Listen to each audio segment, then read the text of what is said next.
पहलगाम आतंकी हमले के बाद अपने ही जाल में पाकिस्तान फंस गया है। एक तरफ पाकिस्तान को ये डर सता रहा है कि भारत कभी भी उस पर हमला कर सकता है, तो वहीं दूसरी तरफ अंतर्राष्ट्रीय स्तर पर आतंक को पनाह देने के आरोप में घिरने की भी आशंका है। ऐसे में पाकिस्तान की सेना ने बेशर्मी दिखाते हुए भारत पर ही झूठे और मनगढ़ंत आरोप लगाने की नापाक चाल चली है। लेकिन पाकिस्तानी सेना तकनीक और योजना के स्तर पर इतनी अक्षम साबित हुई है कि पाकिस्तान खुद अपने ही बिछाए हुए जाल में फंस गया है। दरअसल ISPR मॉनिटर और डिजिटल लैब वोएगर इन्फोसेक ने अपनी रिपोर्ट में परत दर परत पाकिस्तान के झूठ को बेनकाब कर दिया है। 29 अप्रैल 2025 को पाकिस्तानी सेना की मीडिया शाखा DG ISPR के लेफ्टिनेंट जनरल अहमद शरीफ चौधरी ने पाकिस्तान के डिप्टी PM इशाक डार के साथ एक प्रेस कॉन्फ्रेंस कर भारत पर मनगढ़ंत आरोप लगाए।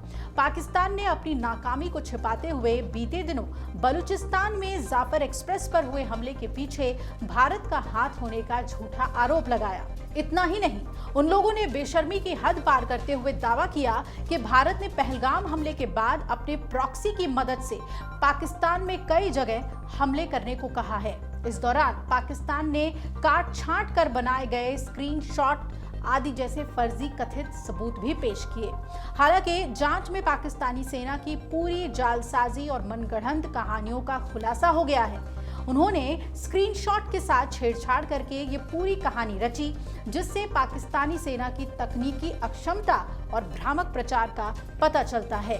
अब आइए आपको बताते हैं कि ऐसे खुली पाकिस्तान के झूठ की पोल। झूठ नंबर 1, आमतौर पर कोई भी आतंकी या हैंडलर क्लोन या नॉन एक्टिव डिवाइस से अपने आकाओं से संचार करते हैं, लेकिन पाकिस्तान ने जो कथित सबूत पेश किए हैं जिसमें हैंडलर की व्हाट्सएप पर बात हो रही है, उसमें साफ दिख रहा है कि एक्टिव और 2 सिम वाले डिवाइस से हैंडलर से बात की है। ये फॉरेंसिक तथ्य ही पाकिस्तान के आरोपों को झूठा साबित करने के लिए काफी है। अब झूठ नंबर 2, हैंडलर की कथित बातचीत का जो एक अन्य स्लाइड साझा किया गया, उसमें यह साफ दिख रहा है कि हैंडलर ऑनलाइन है, जबकि ये स्लाइड कथित तौर पर पाकिस्तानी सेना ने हैंडलर से जब्त कर लिया था। असल में इस फोन को या तो एयरप्लेन मोड पर होना चाहिए था या पूरी तरह से इसे सभी नेटवर्क से अलग किया जाना चाहिए था। ऐसे में सेना द्वारा जब्त फोन में हैंडलर का ऑनलाइन दिखना ही पाकिस्तानी सेना की समझ पर बड़ा सवालिया निशान है। अब आपको बताते हैं पाकिस्तान का झूठ नंबर 3।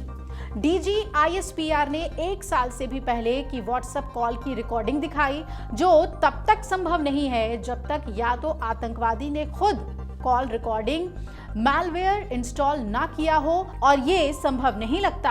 और दूसरी बात ये कि ISI ने पहले से ही बातचीत का पता लगाने के लिए स्पाईवेयर लगा दिया था, जिसका मतलब ये है कि उसे हमले के बारे में पहले से पता था, और अगर ऐसा था तो उसने हमला रोकने की कोशिश क्यों नहीं की। अब पाकिस्तान का झूठ नंबर 4 सुनिए। पाकिस्तान ने हैंडलर्स के बीच बातचीत के जो व्हाट्सएप चैट स्क्रीनशॉट पेश किए, उनकी टाइमलाइन में कुछ ही मिनटों का अंतर दिख रहा है।